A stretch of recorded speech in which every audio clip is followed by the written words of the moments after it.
नमः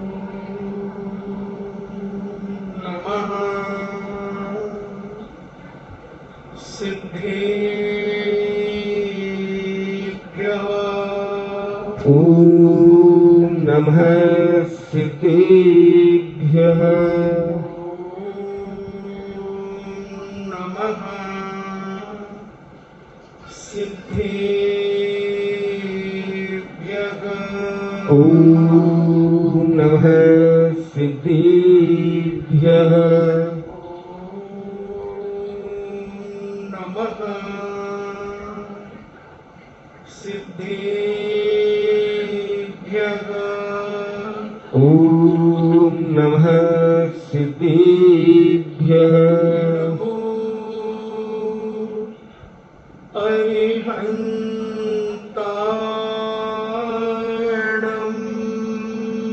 नमो अरिहन्ताण।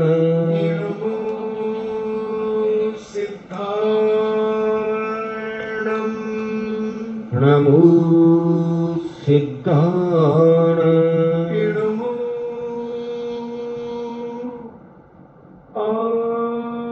आयिर्याणम्। नमो आयिर्याण। नमो उवज्झायाणम्।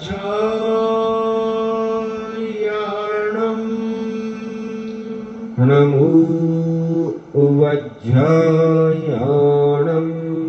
नमो लोये सब्बे साहूणम्। नमो लोये सव्वसाहूण। पंच परमेश्वर भगवान की जय। अहिंसामयी वीतराग विश्व धर्म की जय। देवादिदेव 1008 श्री आदिनाथ भगवान की जय। देवादिदेव 1008 चिंतामणि घोर उपसर्ग विजेता श्री पार्श्वनाथ भगवान की जय। देवादिदेव 1008 शासन नायक बाल ब्रह्मचारी भगवान महावीर स्वामी की जय। परम पूजनीय आचार्य श्रोमणि गुरुवर श्री कुंद कुंद महामुनिराज की जय। परम पूजनीय आचार्य श्रोमणि गुरुवर श्री विद्यासागर जी महामुनिराज की जय। परम पूजनीय निर्यापक श्रवण मुनि श्री सुधा सागर जी महाराज की जय। परम पूजनीय 3,9 करोड़ महामुनिराजों की जय। तपोदय अतिशय क्षेत्र की जय। परम पूज्य शिलक श्री गंभीर सागर जी महाराज की जय। इच्छा चर्चा उपाध्याय परमेष्टि के मूल गुणों की चल रही है। क्योंकि अपन जाप नमोकार मंत्र की जाप से शुरू हुए थे, इन्हें सामयिक व्रत से शुरू हुए थे, तो हमने विचार किया कि सामयिक करने के पहले कम से कम हम अपनी माला को सुधार लें। और माला किस प्रकार से दी जाती है? बहुत सारे लोग कहते हैं कि माला में मेरा मन नहीं लगता, 2-4 बार के बाद फिर इधर उधर मन भटकता है। तो मैंने आपको अनंत भगवान के 46 मूल गुणों की महत्वता बताते हुए कहा था कि जब नमो अरिहंताणम् बोलो तो उनके जन्म के 10 अतिशय, केवल ज्ञान के 10 अतिशय, देवकृत 14 अतिशय, अष्ट प्रातिहार और अनंत चतुष्टय, ऐसे 46 मूल गुणों पर आप जाप कर सकते हैं। और एक माला जिस तरीके से आपको बताया जा रहा है, तो एक माला फेंकने में कम से कम आपको 2 महीने लग सकते हैं। एक माला फेंकने में तो ऐसे पंच परमेष्टि में इतना गहन अर्थ भरा हुआ है उस नमोकार मंत्र में कि हम किसी भी एक पद को लेकर के अगर उसके गुणों पर चले जाएं तो हम बहुत कुछ पा सकते हैं और माला इतने अच्छे ढंग से फेर सकते हैं कि जिसके माध्यम से हमारे कर्मों की निर्जरा होती चली जाती है। तो अपन अब उपाध्याय परमेष्टि के मूल गुणों की चर्चा सुन रहे हैं। दृष्टिबाद का जो चौथा भेद था पूर्व, उस पूर्व के भेद अपन ने उत्पाद पूर्व के बारे में कल समझा था कि उत्पाद पूर्व क्या है। उत्पाद पूर्व में जीव आदि जो 6 द्रव्य हैं, जीव, उद्गल, धर्म, अधर्म, आकाश और काल, ये 6 द्रव्यों के अनेक प्रकार से नयों की विवक्षा को लेकर के क्रमवर्ती युगपत अनेक धर्मों से उत्पाद व धौव्य, उनका स्वभाव भूत भविष्य वर्तमान की कालों की अपेक्षा से पहले वो क्या था, अभी वर्तमान में क्या है, आगे क्या करेगा, ऐसे एक एक के 81 भेद हमारे जैनाचार्यों ने, मतलब अरहंत भगवान ने कहे। तो जिसमें ये 6 द्रव्यों का वर्णन है और अनेक अनेक प्रकार से अनेक नयों के माध्यम से जिसे समझाया गया है, किस अपेक्षा से जीव नित्य है, किस जीव अपेक्षा से जीव नास्ति है, किस अपेक्षा से जीव अस्ति है, ऐसे अनेक अनेक तरीके से और उसके भूत भविष्य वर्तमान की पर्यायों को लेकर जो आचार्यों ने वर्णन किया, भगवान ने वर्णन किया, गणधर परमेष्टि ने उसका विभाजन किया, तो ऐसा वर्णन किया और वो उत्पाद पूर्व के 1 करोड़ पदों में जीव आदि द्रव्यों के वर्णन दिया गया है। अग्रायणी पूर्व के 96 लाख पद हैं। इसमें द्वादशांग का सारभूत ज्ञान, 7 तत्व, जीव, जीवाश्व, बंध, संवर, निर्जरा और मोक्ष, ये 7 तत्व हैं और इसमें पुण्य पाप को मिला दिया जाए तो 9 पदार्थ हो जाते हैं और 6 द्रव्य और 700 नए, 700 प्रकार के नए हैं। अपन को उमा स्वामी महाराज ने तत्वार सूत्र के पहले अध्याय में 33वां सूत्र जो कहा, उसमें कितने नए कहे, नैगम, नए, संग्रह, व्यवहार, ऐसे 7 नयों की व्याख्या की। मगर अग्राहिणी पूर्व में पूज्य 700 प्रकार के नए, और वो तो कहते हैं जितने शब्द उतने नए। तो ऐसे और दुर्नय भी हैं, जिसे अपन कुतर के भी कह सकते हैं। तो ऐसे अनेक अनेक प्रयोजन भूत बातों का वर्णन अग्राहिणी पूर्व के अंदर रखा गया है। वीर्यानुवाद पूर्व, इसमें आत्मा का स्वशक्ति कि आपके आत्मा की कितनी शक्ति है उसका वर्णन किया गया है। पर में कितनी शक्ति है उसका वर्णन किया गया है। दोनों में, स्व और पर में किसकी कितनी शक्ति है, दोनों को उभय रूप में उसका वर्णन किया गया है। क्षेत्र वीर, उस क्षेत्र का वातावरण की क्या शक्ति है, उस क्षेत्र में गर्मी ज्यादा है, ठंड ज्यादा है, बरसात ज्यादा है, क्या आप वहां पर जा रहे हैं तो साधना कर लेंगे। तो उस क्षेत्र की शक्ति, क्षेत्र की वर्णाओं की शक्ति, जिसे पूज्य मुनि श्री एनर्जी पावर कहते हैं कि जिनेन्द्र भगवान की एनर्जी पावर, जब वो पकड़ते हैं चरण जिनेन्द्र भगवान के दोनों और खड़े रहते हैं 10-10, 15-15 मिनट, तो उसकी शक्ति को देखते हैं कि उस प्रतिमा जी में, भगवान में कितनी शक्ति है। ऐसा वो अपने तरीके से नापते हैं। वर्तमान में यंत्रों की भी व्यवस्थाएं होती चली जा रही हैं। तो ऐसे क्षेत्र की शक्ति, क्षेत्रवीर, कालवीर, कौन सा समय चल रहा है, अवसर्पणी काल चल रहा है, उत्सर्पणी काल चल रहा है, भोग भूमि का काल चल रहा है, क्या चल रहा है और हमारी कितनी ताकत है। अगर हम कहें कि नहीं, हम तो आचार्यों ने लिखा है कि पहाड़ी के ऊपर गर्मी में बैठना चाहिए और गंभीर सागर हेपड़ी करके चला जाए और स्कूल की छत पे ही जाके बैठ जाए तो पता चलेगा कि 13 अड्डी 14 वोल्ट हो गया अंडर कंकाल। और क्या पता, कहीं राम नाम सत्य है, अरिहंत नाम सत्य है, सिद्ध नाम सत्य भी हो सकता है। इसलिए उस काल की शक्ति को देखो कि वहां का जो वातावरण है, कितना टेम्परेचर है, उस काल की वीर यानी शक्ति। तो उस क्षेत्र की शक्ति को देखो, भाव, कितनी देर भाव लगेंगे तुम्हारे वहां पर। नहीं, मैं तो चला जाऊंगा, फोटो खिंचवाने चला जाऊंगा, 1 मिनट बैठ जाऊंगा और व्हाट्सएप डलवा दूंगा। अम्बी सागर भरी दोपहरी में सामायिक करते हुए क्या होगा इससे? भाव तो थे नहीं, केवल ख्याति लाभ पूजा के लिए अगर ये कर लिया तो जैनाचार्य कहते हैं ये उचित नहीं, ये ठीक नहीं है।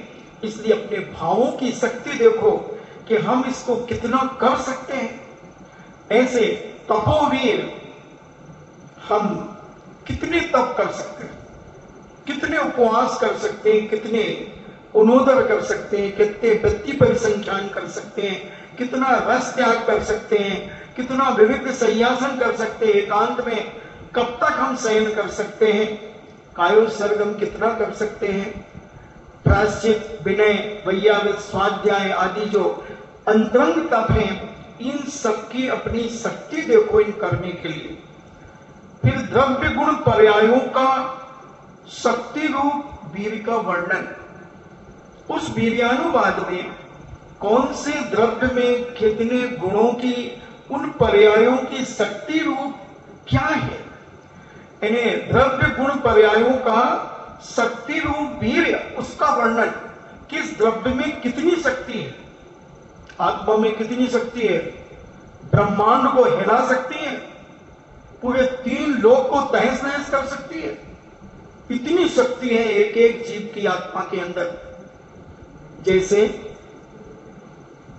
सौदामिंद्र को जम्बू द्वीप को पलटाने की ताकत है, मगर चिंता मत करो, कभी पलटाएगा नहीं। तीर्थंकर में इतनी ताकत है कि 2.5 द्वीप को पलटा दिया। इसलिए जन्म से अतुल बल के धारी कहे, मगर करेंगे नहीं, शक्ति है। उसी प्रकार यहां पर द्रव्य गुण और पर्यायों का शक्ति रूप वीर का वर्णन इस वीर्यानुवाद में किया गया है और 70 लाख पदों में किया गया है। ऐसा ये विशाल वीर्यानुवाद का वर्णन अपन ने बहुत सूक्ष्म रूप में समझने का प्रयास किया। अस्ति नास्ति प्रभात पूर्व में जीवादि द्रव्यों का 100 द्रव्य क्षेत्र काल भाव रूप चतुष्टय की अपेक्षा अस्ति और परद्रव्य क्षेत्र काल भाव की अपेक्षा चतुष्टय रूप नास्ति इत्यादि ये जो 7 भंग हैं, अस्ति नास्ति अव्यक्त आदि नित्य अनित्य एक अनेक आदि का विरोध रहित वर्णन, किसी का विरोध नहीं है। अपेक्षा जैन दर्शन तो आज तक किसी का विरोध करते नहीं, बस उसकी अपेक्षा समझ लीजिए।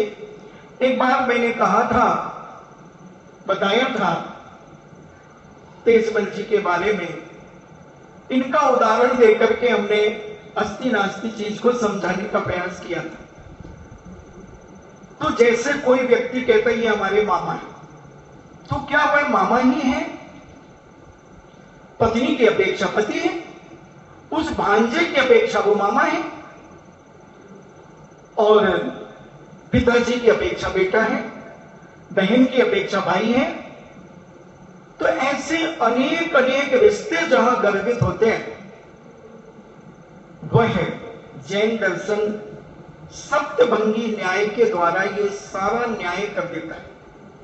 हम किसी को आज तक बुरा नहीं कहता हमारा जैन दर्शन। हाँ, इस अपेक्षा से आप ठीक हो, आप इस अपेक्षा से ठीक हो। अपेक्षा लगाते जाओ तो कहीं आपके ऊपर उंगली उठेगी नहीं। किसी मां ने अपने बेटे को मारा, क्यों मारा, क्या कर रहा था? महाराज जी पढ़ते ही नहीं है, इतनी वीडियो आ गई इसकी क्लास की और बिल्कुल छुट्टियां पड़ गई, उसके बाद भी एक शब्द नहीं पढ़ा इसने। फीस लगती है, सब कुछ होता है।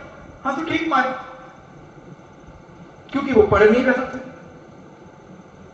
तो अपेक्षा समझे। एक बार एक बहुत मोटा व्यक्ति था, बहुत मोटा, बिजोलिया में इतना मोटा कोई नहीं, कन्नू थोड़ा हो गया है और पहले की अपेक्षा कन्नू और हो गए। तो उससे भी डबल तिबल आदमी एक बिल्कुल दुबले पतली 13 हड्डी 14 बोल्ड एक नरकंकाल आदमी को मार रहा है, जिसकी बेचारे की एक एक पसलियां दिख रही थी, उसे मार रहा था। बहुत सारे लोग आगे बोले शर्म नहीं आती बेशरम, इसको मार रहा है, मर जाएगा बेचारा एक थप्पड़ में, और उसको छुड़वा दिया। और अपेक्षा किसी ने समझी नहीं कि क्यों मार रहे हैं, और उसको धक्का मुक्की करके उसको भगा दिया। क्यों मारा? अरे यार मेरा जेब काट लिया उसने, और जेब काट लिया, पकड़ो पकड़ो पकड़ो। अब क्या पकड़ो, खाक? तो अपेक्षा समझो, सारे झगड़े खत्म हो सकते हैं दुनिया के अगर हम अपेक्षा समझ लें। इसीलिए अपेक्षा के अभाव में आज व्यक्ति परेशान होता चला जाता है। तो हमारे जैनाचार्य कहते हैं कि वहां द्रव्य छेद काल भव भाव आदि को समझो, स्व अपने भी समझो, पर के भी समझो। यानी तुम्हारी भाषा में कहूं, अगले का इंटेंशन समझो। किसी ने कुछ कह दिया है तो क्यों कहा, तो मुंह बना करके बैठ मत जाओ, बुरा मान करके बैठ मत जाओ। उसने क्यों कहा, कारण खोजो, और कारण जब आप खोजेंगे तो अपने आप तुम्हें उसका हल मिल जाएगा। इसलिए जैन दर्शन नयों की अपेक्षा सप्तभंगी न्याय, जैन दर्शन एकांतवादी होते हुए भी अनेकांतवादी है। अनेक धर्म जिसमें गर्वित है, ऐसा जैन दर्शन। तो अपेक्षाओं को समझे हम, हर व्यक्ति की अपेक्षा। आज परिवार में झगड़े हो जाते हैं, सास बहू के झगड़े हो जाते हैं, देवरानी जेठानी के झगड़े हो जाते हैं, मोहल्ले पड़ोस में झगड़े हो जाते हैं। तो कारण अगर हम अपेक्षा समझ लें, दोनों पक्ष स्व और पर, तो सारे झगड़े खत्म होकर के मैं तो कहता हूं सारे थाने कोतवालियां बंद हो जाएंगी, सारा अदालत बंद हो जाएगा।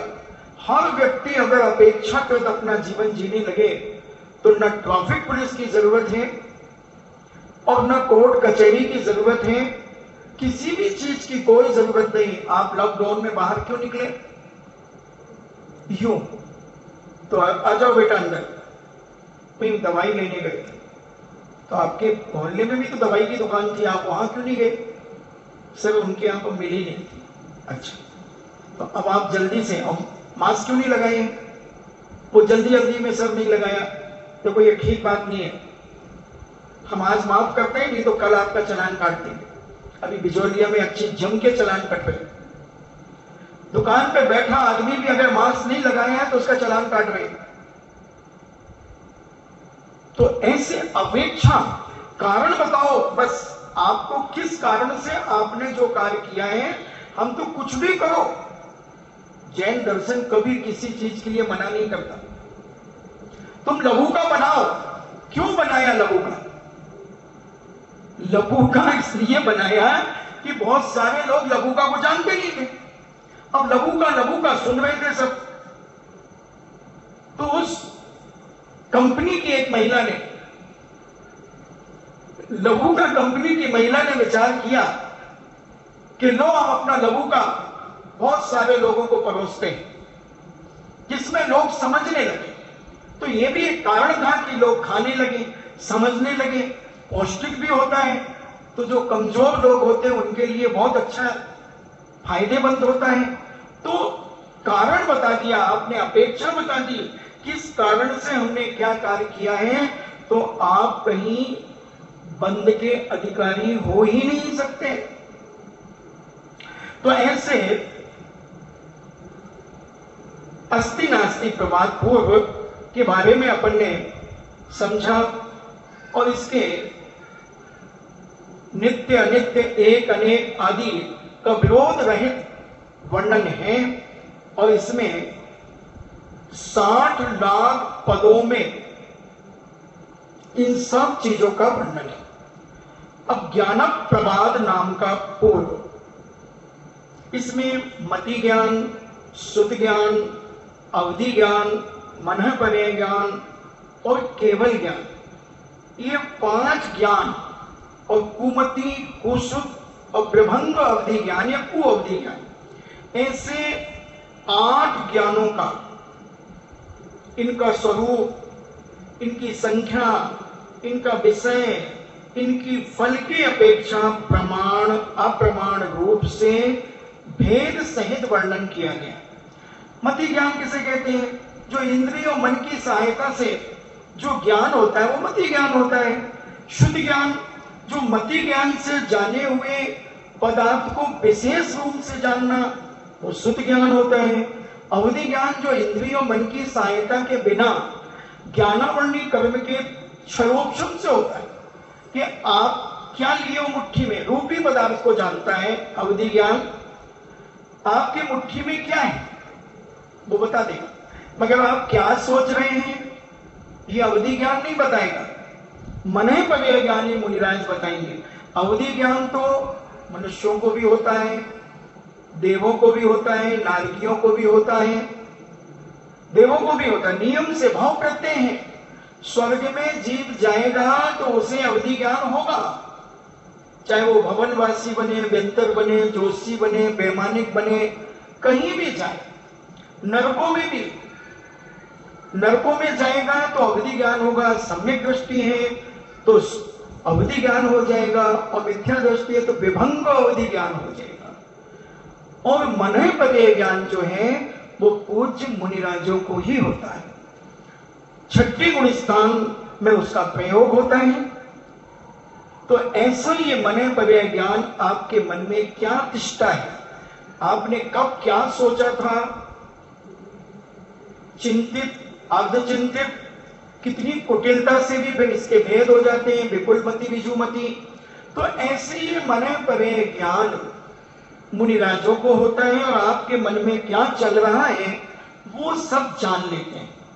और उसके बाद में होता है केवल ज्ञान, जिसे अपन कहते हैं परफेक्ट नॉलेज, संपूर्ण ज्ञान, पूरे 3 लोक के भूत भविष्य वर्तमान की अनंत द्रव्य गुण पर्यायों को एक साथ जानते हैं, एक साथ।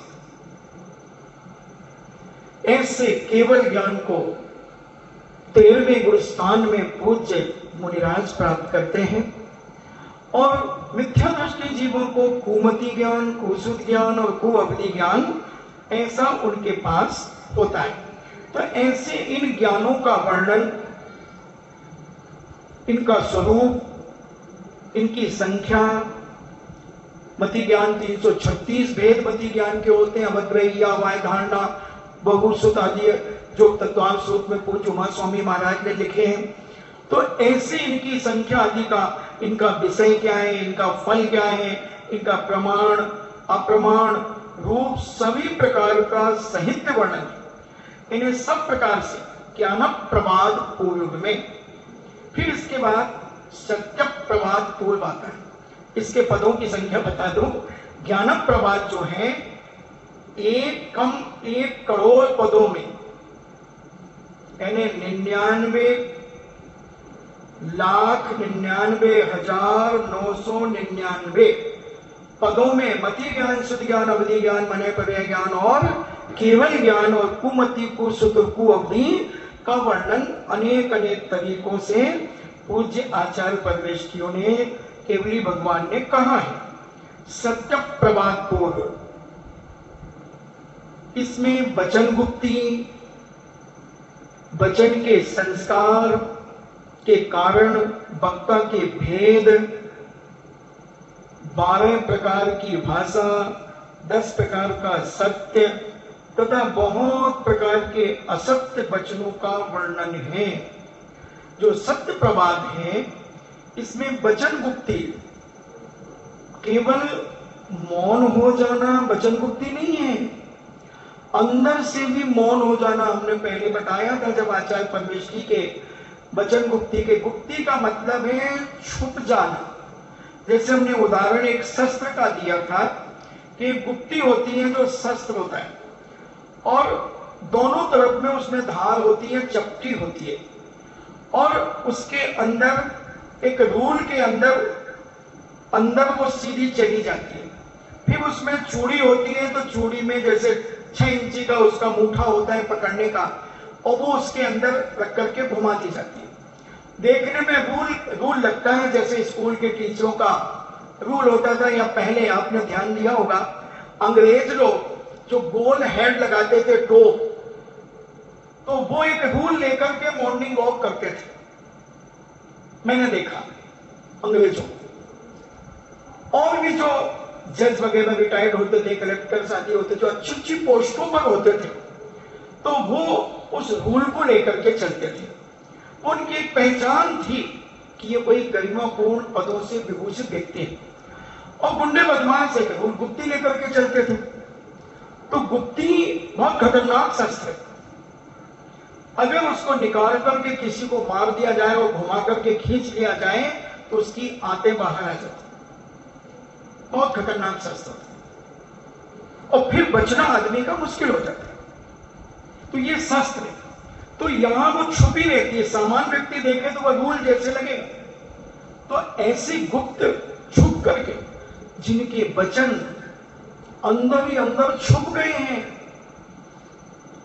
किसी भी प्रकार का ना मन से, वचन से, काय से किसी भी प्रकार की कोई हरकत उनकी वाणी में नहीं हो रही है, ऐसे वचन गुप्ती को धारण करने वाले वचन के संस्कार, और अगर बोलते भी हैं तो वचनों को संस्कारित करके बोलते, हित मित प्रिय वचन, किसी को चुभ न जाए वचन, यदवा तदवा नहीं बोलते।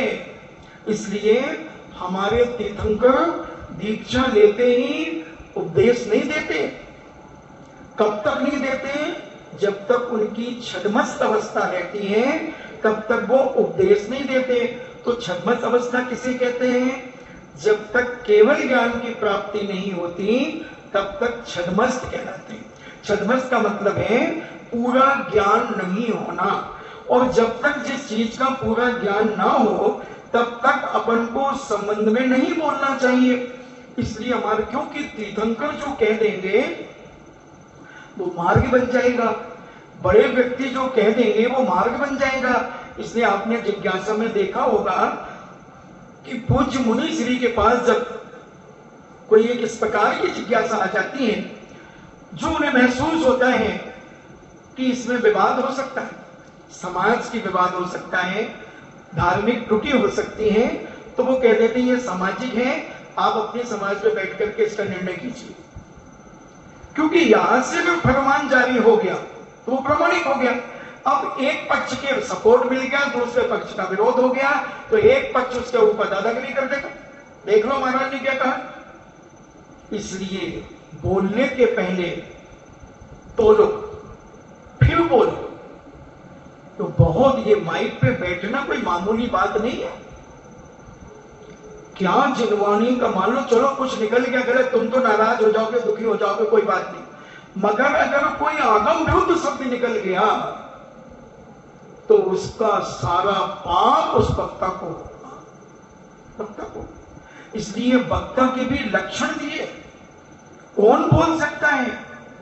14 प्रकार के श्रोता कहे, कौन प्रवचन सुन सकता है और बोल कौन सकता है, उसके बारे में भी श्री आत्मानुशासन ग्रंथराज के अंदर, श्री आदि पुराण के अंदर, श्री त्रिलोक पंडित जी के अंदर ऐसे 3-4 ग्रंथों के नाम मुझे स्मरण में हैं। इनमें श्रोता और वक्ता के लक्षण दिए। तो ऐसे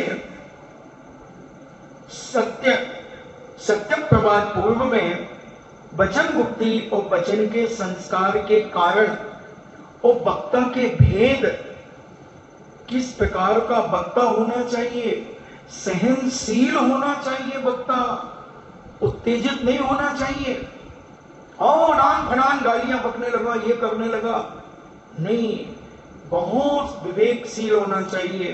तो वक्ता के भेद और 12 भाषा और 10 प्रकार का सत्य जो हम पहले बता चुके, जनपद सत्य आदि, और बहुत प्रकार के असत्य। अपन तो कितने असत्य बोल सकते हैं। एक आदमी को अगर किसी चीज के बारे में 100 असत्य के लिए बारे में बोला जाए तो आराम से लिख के ले आएगा 100 असत्य एक चीज के बारे में। कोई बड़ी बात नहीं। अपन एक सत्य छुपाने के लिए 101 असत्य वैसे बोल देते हैं। बच्चे कितने बदमाश होते हैं। जब घर का नियम है कि 8 बजे घर में आना है, अब वो 9 बजे है, कहाँ गया? अरे मैं वो फ्रेंड के यहाँ गया था, पढ़ने के लिए गया, तो उसके यहाँ 8 बजे क्यों नहीं आया? अरे वो उसके मम्मी पापा आ गए थे ना, वो बाहर गए थे, तो फिर उनसे अंकल जी से थोड़ी बातचीत करने लगे। तो अंकल जी से तुम्हें क्या लेना देना था? अरे समझ नहीं पापा, जिसे आप हैं पापा उसके भी पापा है, तो हम बैठ गए थे। अच्छा, फिर अब वो खाना भी वही खाया है, उन्होंने खाना भी खिला दिया। अच्छा, खाना भी खिला दिया? हाँ पापा बहुत अच्छा बनाती है उसकी मम्मी। हाँ, तेरी मम्मी नहीं बनाती जो। इतने में एक दोस्त आ गया और उसने कहा, क्यों भाई मजा आ गया चौकी ढाणी में जाके? अब पिताजी के सामने उसकी पोल खुली। तू तो कह रहा था, अरे पापा वो तो मैं 4-5 दिन पहले गया था चौकी ढाणी, आज थोड़ी गया था। जाना, उसको इशारा करना कि तू जा। तो कितने झूठ हम बोल सकते हैं एक सत्य को छुपाने के लिए, कोई गिनती नहीं। और पहले ही से प्लानिंग बनना शुरू हो जाती है, ऐसा बोलेंगे तो ये कर देंगे, फिर ये कर देंगे, फिर ये कर देंगे, कितना सोच लेते। तो ऐसे अनेक प्रकार के असत्य, बहुत प्रकार के असत्य वचनों का जिसमें वर्णन है, वो सत्य प्रवाद नाम का पूर्व है। इसमें 6 अधिक 1 करोड़ पद हैं। इतने पदों में वचन मुक्ति, वचन के संस्कार के कारण, वक्ता के भेद, 12 भाषा, 10 प्रकार का सत्य और बहुत प्रकार के असत्यों का वर्णन है। आत्मक प्रवाद पूर्व, इसमें कर्मों के वंद, उदय, उदीर्णा, सत्व, उत्कर्षण, अपकर्षण, उपशमन, संक्रमण, निधक निकाचित आदि अवस्था रूप मूल प्रकृति, उत्तर प्रकृति आदि भेदों का तथा ईर्यापत, तपस्या, अधाकरण आदि का वर्णन है। कर्म प्रवाद, इन्हें कर्मों का बंध है। किस प्रकार से कर्म बंद होते हैं, उनका उदय कैसे आता है, उदीर्णा, जो कर्म मान लो 2 साल बाद उदय में आना था और वो अभी 15 दिन बाद उदय में आ गया, उसे उदीर्णा कहते हैं। सत्ता, तो सत्ता में उत्कर्षण, अपकर्षण, घटाबड़ी हो जाती है। उपशमन, उसको बैठ जाना, जैसे गंदा पानी था और उसमें हमने फिटकरी घुमा दी, तो फिटकरी घुमाने से कचरा बैठ गया, वो उपशमन हो गया। तो ऐसे संक्रमण, चेंज हो गया। जैसे कोई कर्म था और वो कर्म पाप का उदय था, पाप का कर्म था, वो पुण्य में बदल गया, पुण्य पाप में बदल गया। तो ऐसे संक्रमण, निधक निकाचित कर्म, जो फल दिए ही जाते, बिना फल दिए जाते ही नहीं। कितनी भी घोर घोर तपस्या कर लो, देव शास्त्र गुरु के निमित्त अगर कोई कसाय आदि बन जाती है तो निधक निकाचित कर्म बन जाते हैं।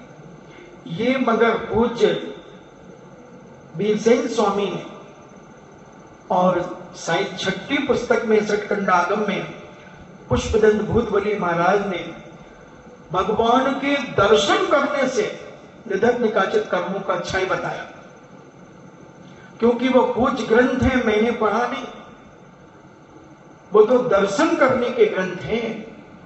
बहुत योग्य व्यक्ति उन्हें पढ़ सकता है।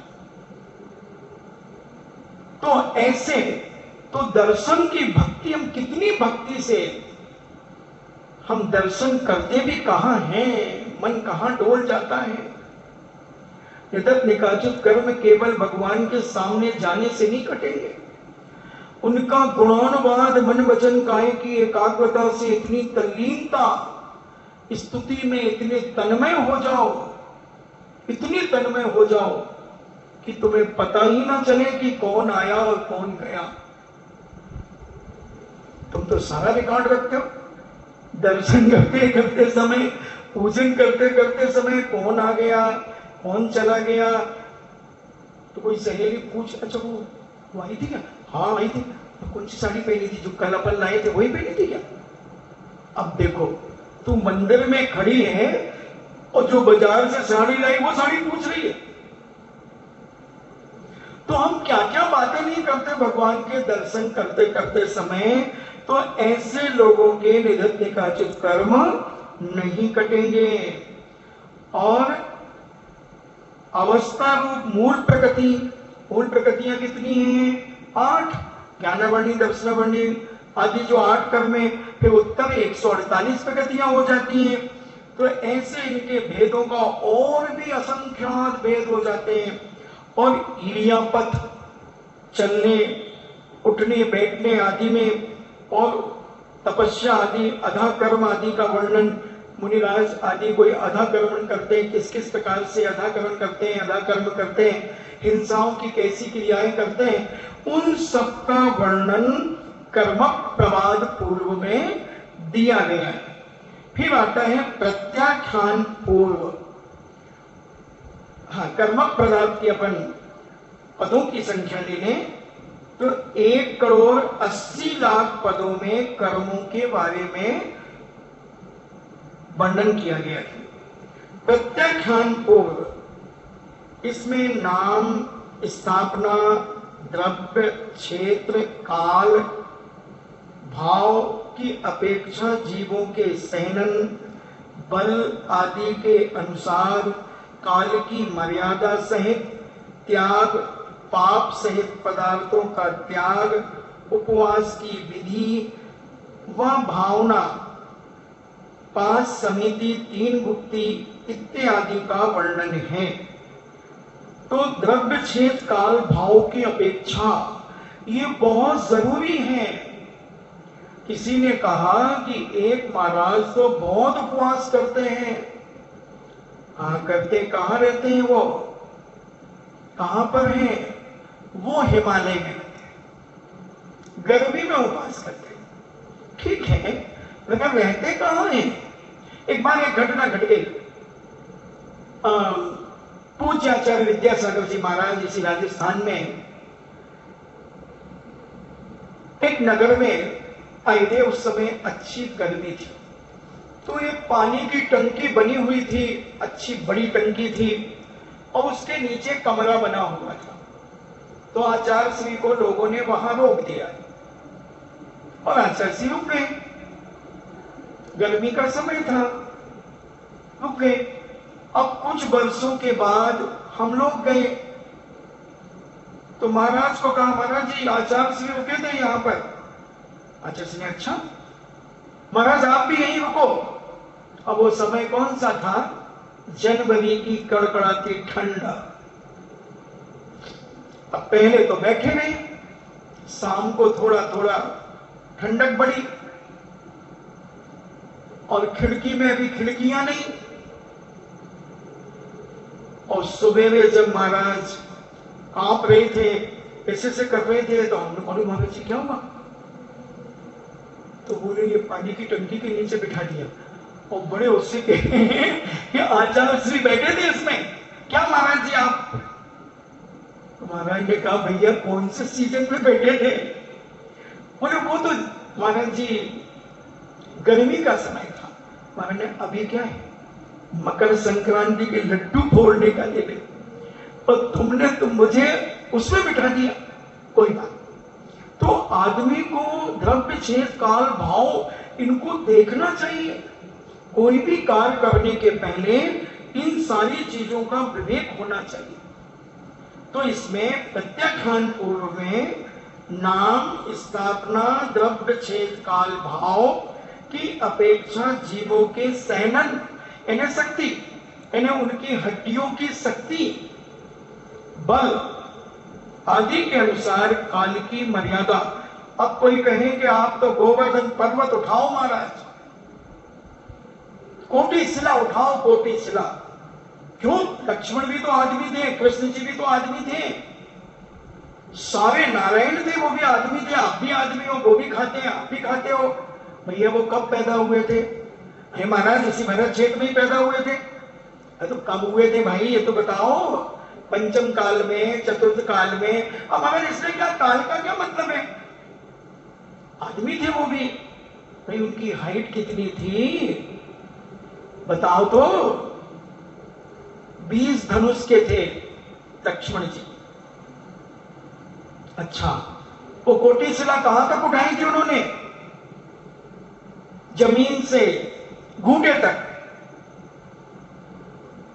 तुम्हारा तुम कहां तक उठाओगे? भैया कृष्ण जी ने कहां तक उठाई थी? 4 अंगुल तक। अब हम उसे छू लेंगे तो हमारी उतना ही मानी चाहिए, क्योंकि वो चतुर्थ काल में पैदा हुए, वो नारायण पद को विभूषित थे।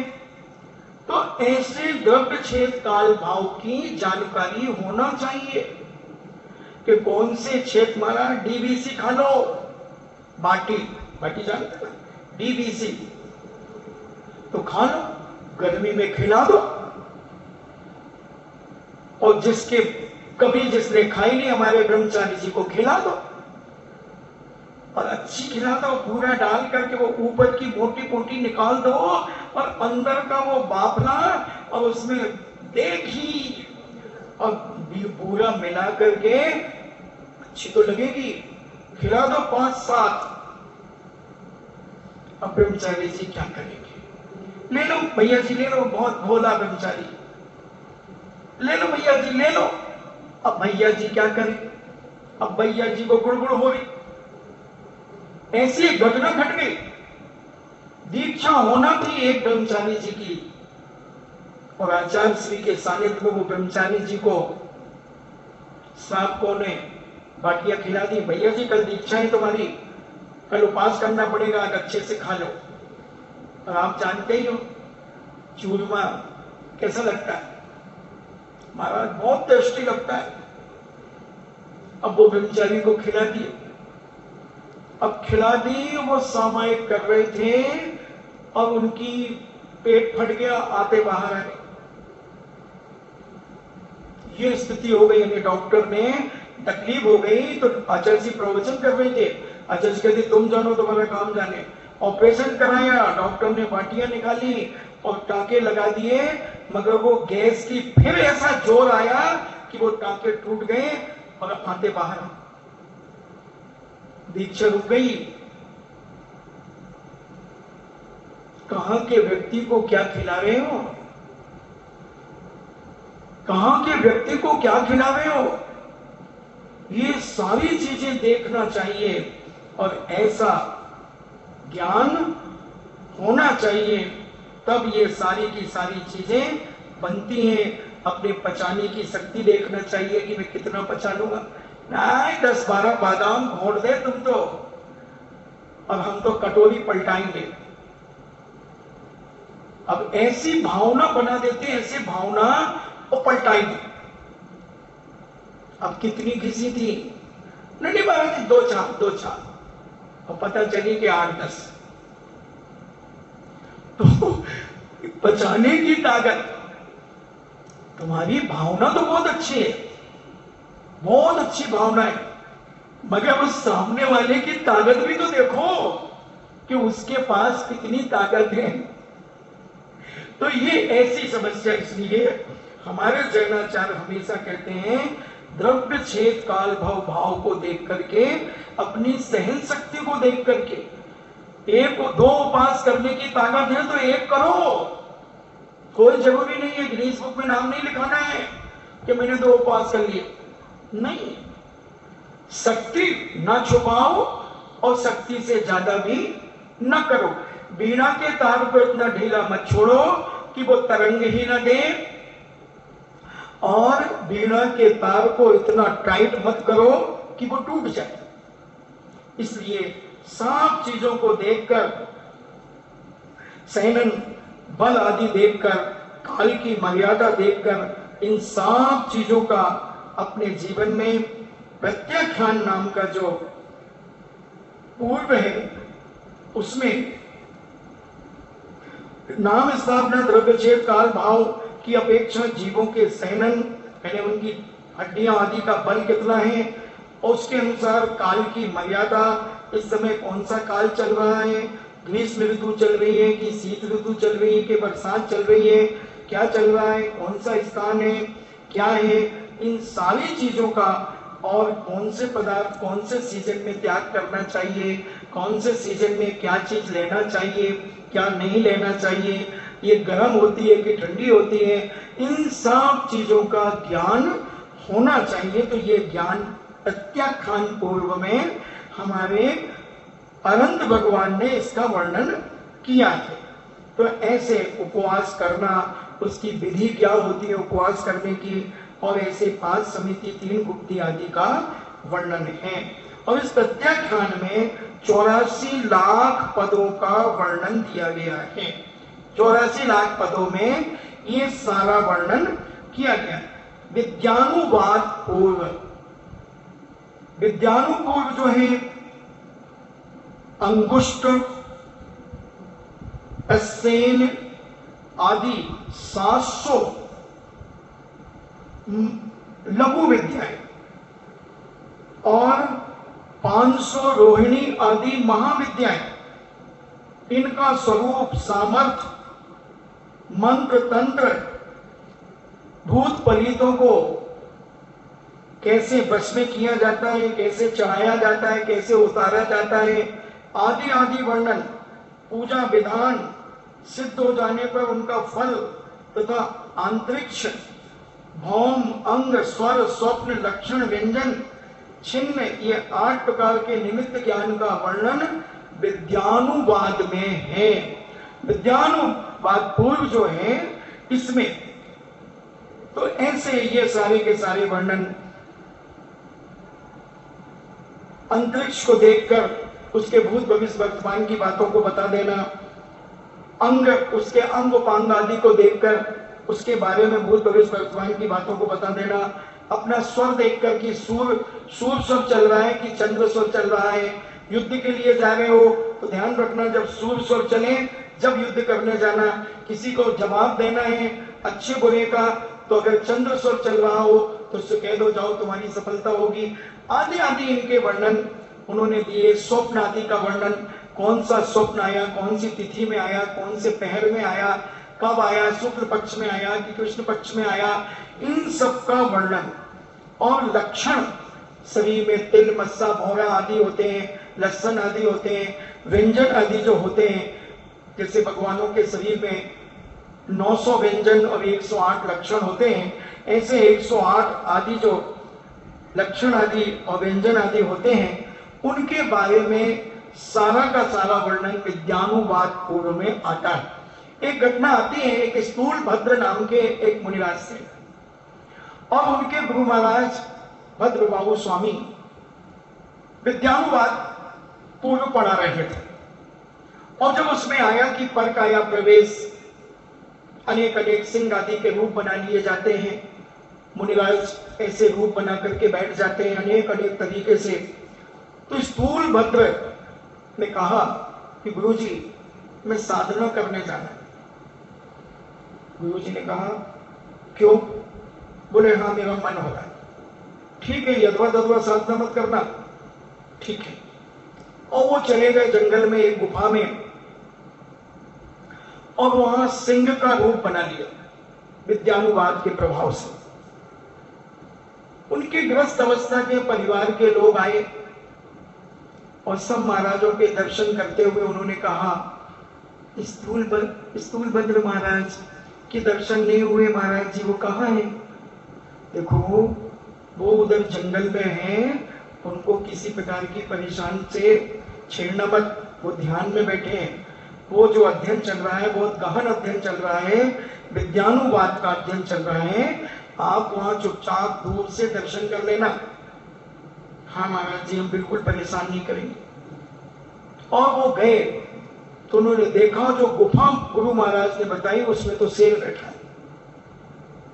वो भागे वहां से और कहा, महाराज कौन सी दुश्मनी भजा रहे थे? आपने तो हमें दर्शन करने के लिए भेजा स्थूल भद्र महाराज के पास, और वो तो शेर बैठा उस गुफा में।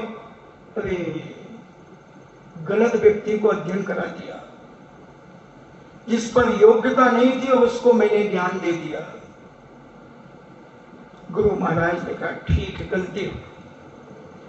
और जैसे ही जब स्थूल भद्र आए, उठाओ बोरिया बिस्तर, चलो, तुम जैन दर्शन के योग्य साधु नहीं बन सकते। तुम्हें विश्वास नहीं, तुमने प्रैक्टिकल कर लिया। बहुत गिड़गिड़ाए, बहुत गिड़गिड़ाए, मगर गुरु महाराज ने हटा दिया। फिर वो श्वेतांबर मत के प्रचारक हो, स्थूल भद्राचार्य बन गए। लंबी कथा है। तो ऐसे विज्ञानुवाद पूर्व में अनेक प्रकार से तत्वसेन आदि 700 अल्प विद्याएं जो मुनिराजों को सिद्ध हो जाती है, 1200 विद्याएं सिद्ध हो जाती है, 700 महाविद्याएं और 500 लघु विद्याएं। तो सच्चे जो मुनिराज होते हैं वो उन विद्याओं का प्रयोग नहीं करते। आती है चरणों में निवेदन करने के लिए कि महाराज आज्ञा दीजिए। महाराज कहते चलो यहां से, मुझे अपनी साधना करने दो, अपना स्वाध्याय करने दो। जो सम्यक दृष्टि मुनिराज होते हैं वो उनका उपयोग नहीं करते, और जो मिथ्या दृष्टि होते हैं वो उपयोग कर लेते हैं और अनेक प्रकार से उस मुनि पद से भ्रष्ट हो जाते हैं। जो हमारे यहाँ 11 रुद्र हुए, रुद्र, तो वो इसी इन विद्याओं को प्राप्त कर लेते हैं। उनकी उत्पत्ति बड़ी विचित्र तरीके से है, हम यहाँ बताने में असमर्थ हैं। आराधना कथा कोश में उनकी उत्पत्ति के बारे में और उनकी सारी हरकतों के बारे में दिया गया है। हो सकेगा कभी तो कमरे में बता दें।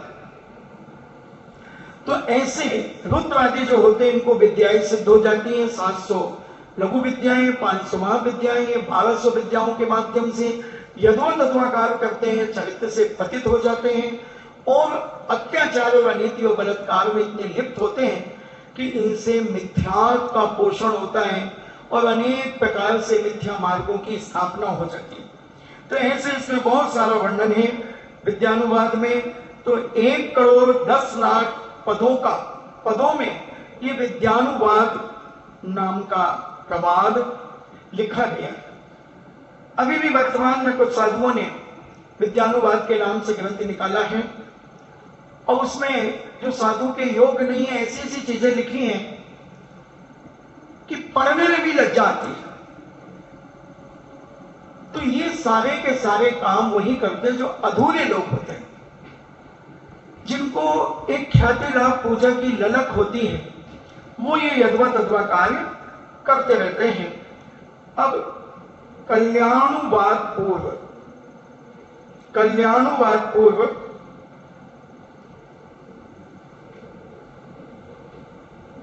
इसमें श्री तीर्थंकर, चक्रवर्ती, बलभद्र, नारायण, प्रतिनारायण, गर्भ कल्याणक, जन्म कल्याणक, ज्ञान कल्याणक, मोक्ष कल्याणक, ऐसे 5 कल्याणों को महोत्सवों का वर्णन तीर्थंकरों का, चक्रवर्ती का, बलभद्र, नारायण, प्रतिनारायण आदि का, तथा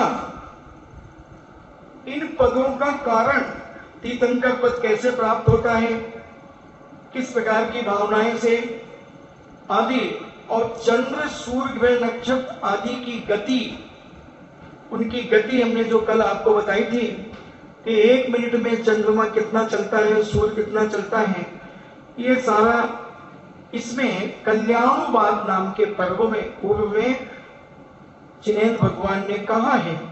तो ऐसे उनकी गति, ग्रह, नक्षत्र आदि का शकुन, अपशकुन आदि का फल उल्का टूट रहा है, उल्का गिर रहा है तो कैसा गोल पिंड में गिर रहा है, तीर के समान गिर रहा है, किस प्रकार से गिर रहा है, तिरछा जा रहा है, सीधा जा रहा है, इन सब का वर्णन है।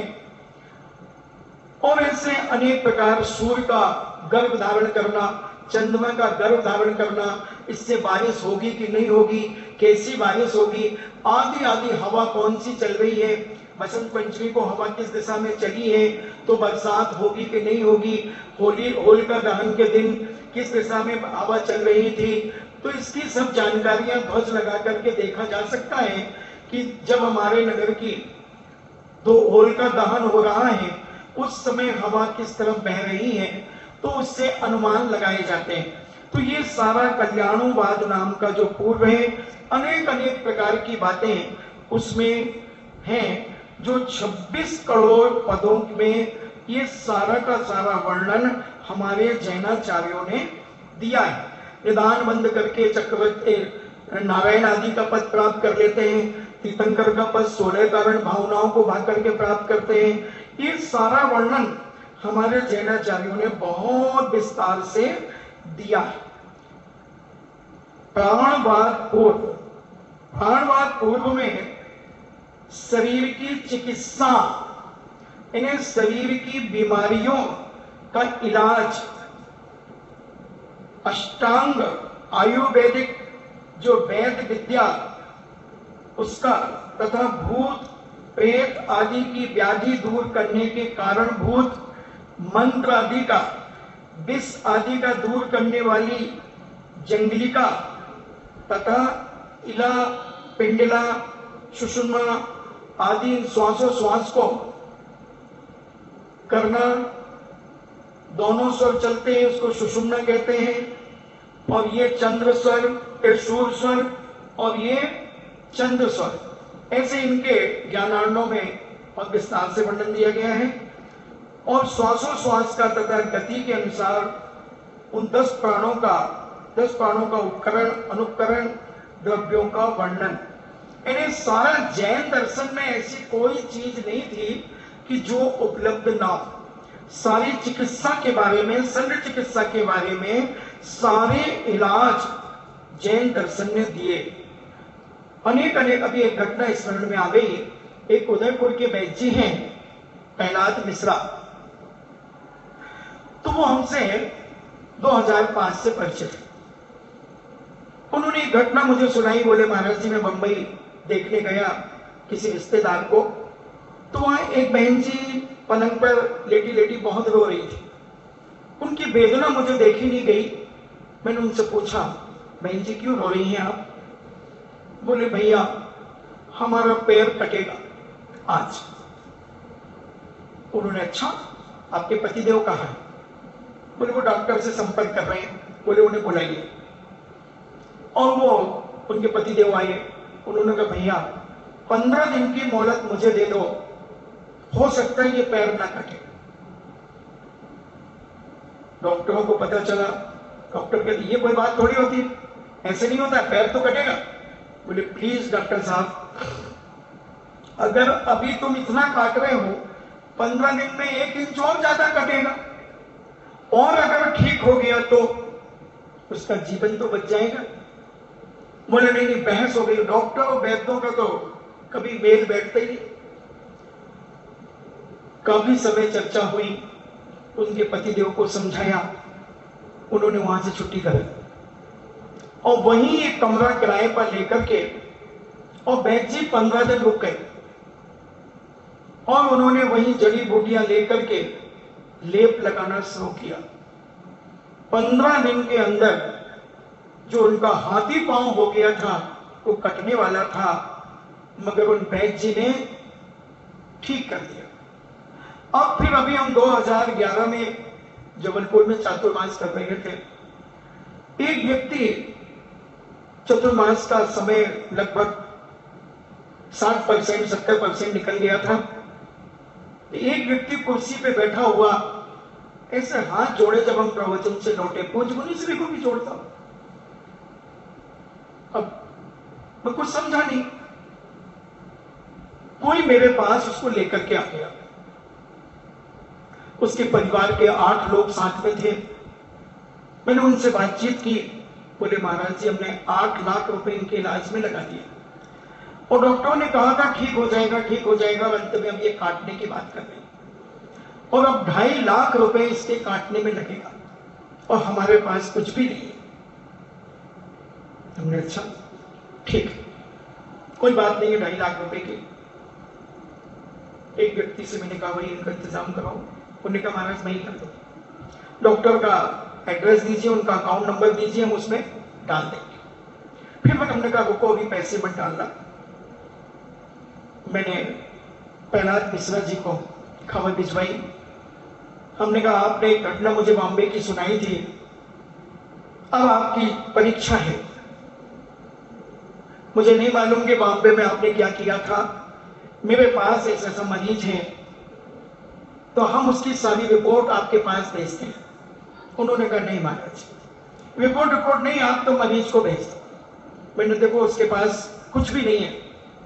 हमने कहा उसके पैर कटवाने के लिए 2.5 लाख रुपए की व्यवस्था कराई गई थी, मगर आपका स्मरण आने से वो अभी कैंसिल कर दी। बोले महाराज 15 दिन की खाने पीने की उनके 8 व्यक्तियों की सबकी मेरे तरफ से व्यवस्था।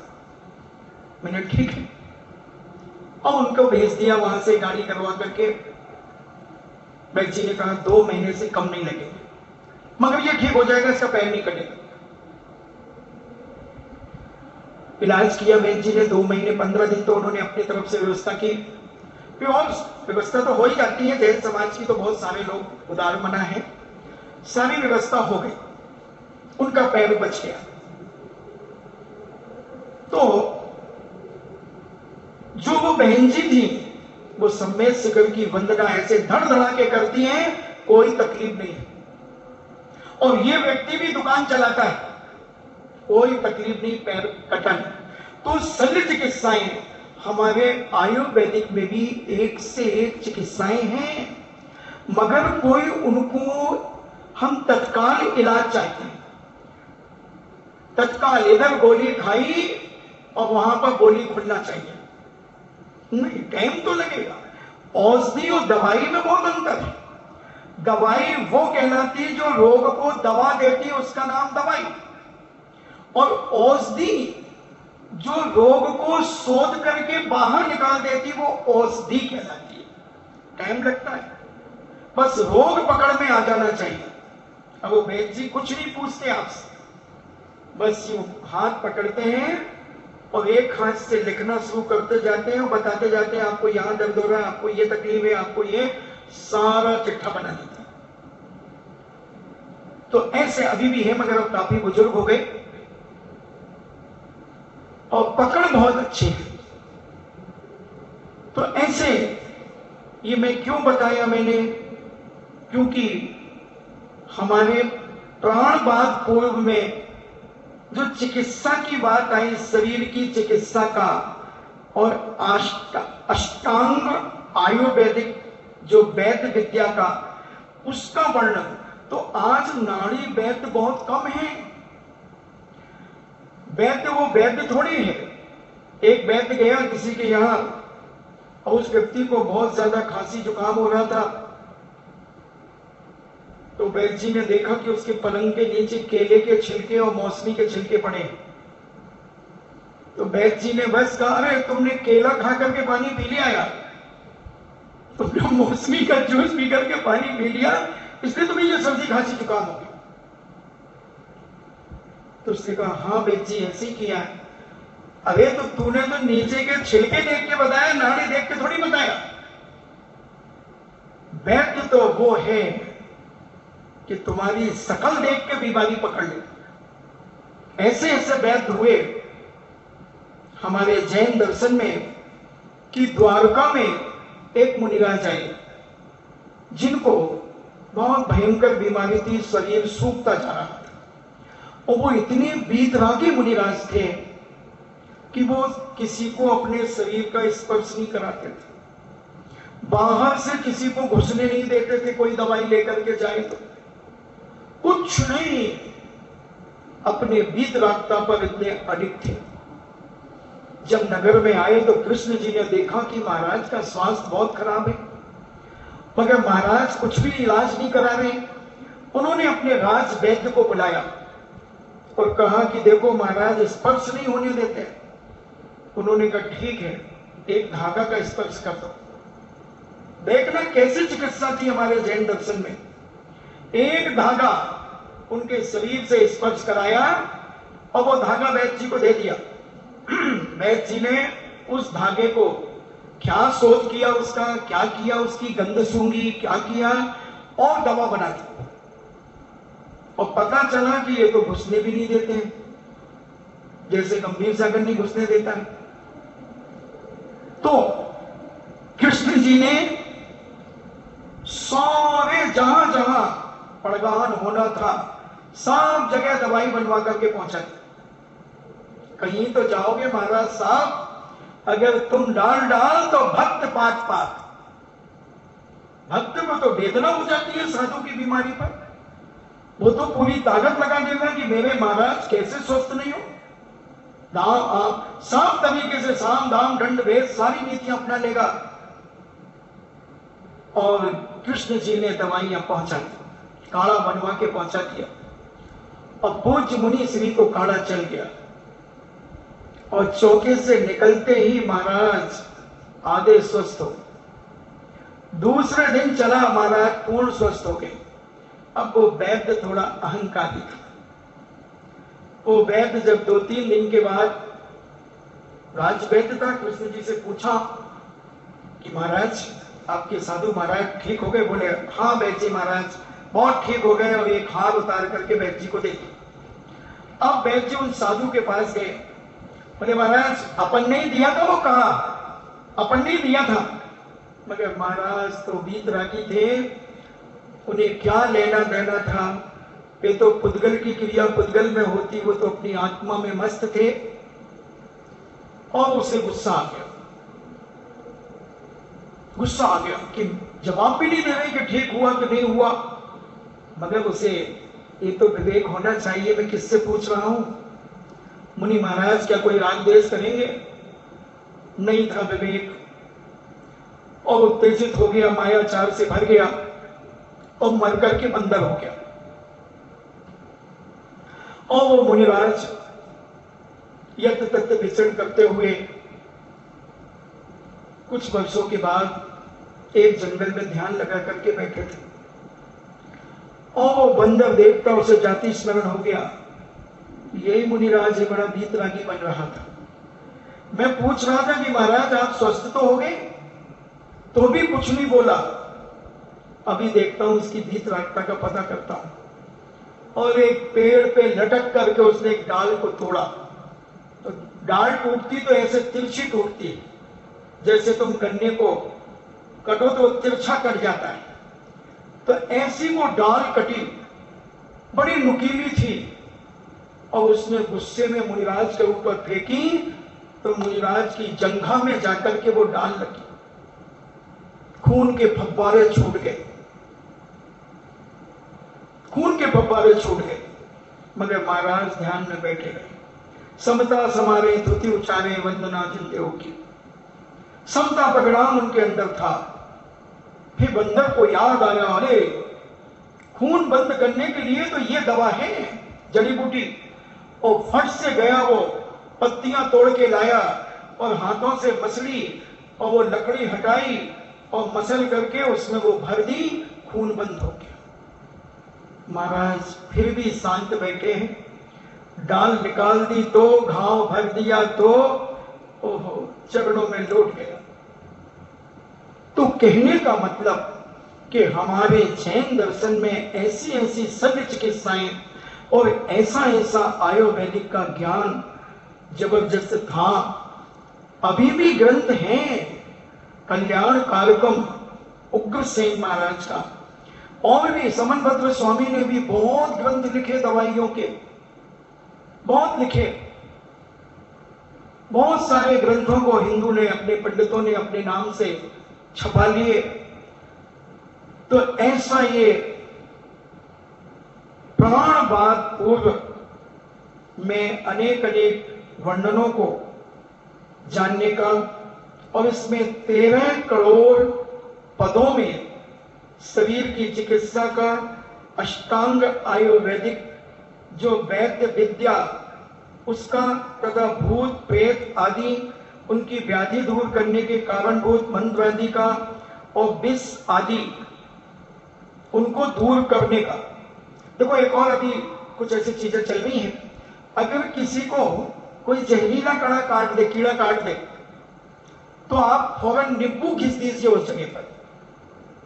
चींटी काट दे तो नींबू घिस दीजिए, तो ये बहुत जल्दी ठीक हो सकता है। अभी एक बिटिया को कुछ हो गए, उसके शरीर में ऐसे चिट्टे चिट्टे हो गए, तो उसको हमने नीम का काढ़ा पिला दिया, नीम पिलवा दी। कई लोगों ने अनेक अनेक चर्चाएं की, किसी ने कहा कि माता हो सकती है, छोटी माता हो सकती है, ये मैंने कहा पी तो नहीं, तो जो होगा सो होगा, नुकसान तो करेगा। और चंट हो गई। तो कुछ चीजें ऐसी हैं, जैसे करेले का जूस, 90% लोगों की धारणा है कि करेला गर्म होता है। नहीं, करेला बहुत ठंडा होता है। सब्जी अलग चीज है और जूस अलग चीज है। ताजा करेला अगर आपके पास है तो आप उसका जूस बना करके पीजिए। अनेक प्रकार की छोटी छोटी फुंसियां और भी आपके जो एलर्जी, बहुत सारी चीजों में फायदेमंद होती है, और शुगर के लिए भी फायदेमंद होती है। बहुत सारी चीजें ऐसे हमारे सब्जियों में भी हैं, पत्तियों में भी हैं। बस इसका थोड़ा सा हम ज्ञान करें और अपने जैन दर्शन की महिमा को आगे बढ़ाएं। इन्हीं मंगल भावना के साथ जिनवाणी स्तुति।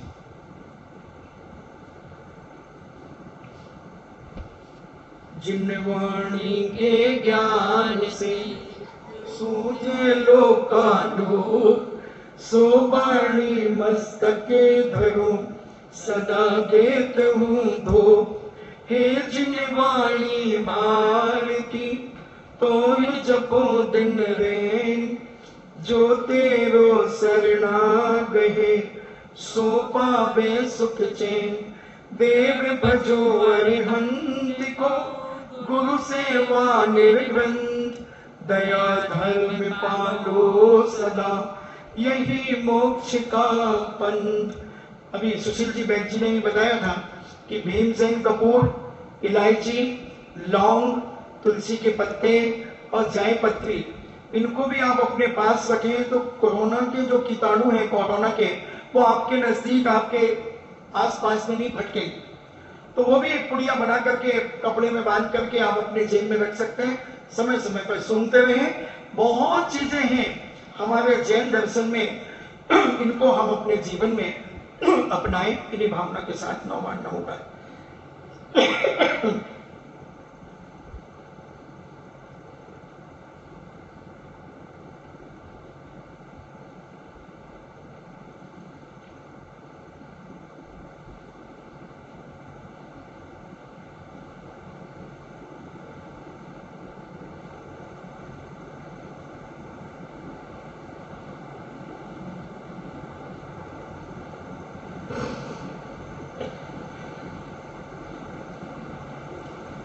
परम पूजनीय द्वादशाम जिनवाणी माता की सुत देवता, सुत देवता, सुत देवता, जैनम जेतु शासनम, जैनम जेतु शासनम, जैनम जेतु शासनम।